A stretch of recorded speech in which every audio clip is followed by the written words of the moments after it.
آسون ترین روش نصب رله برای هر مصرف کننده، حتی شمایی که فنی کار نیستی و یا دسترسی به تعمیرگاه نداری، با این آموزش که بهت میدم بتونی رله رو برای هر مصرف کننده، بوق، استارت، پمپ بنزین، کولر، هر مصرف کننده بتونی براش رله نصب کنی. بهتره که از سوکت استفاده کنی، ولی من با سرسیم برات آموزش میدم که متوجه بشی. بیا اینجا.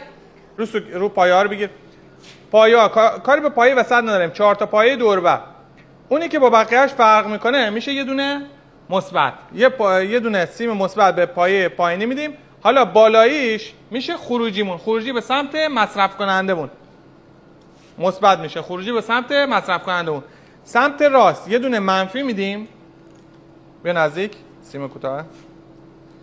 سمت راست یه دونه منفی میدیم. حالا پایه سمت چپ میشه تحریک، یعنی حالا مصرف کننده اونو بگیر.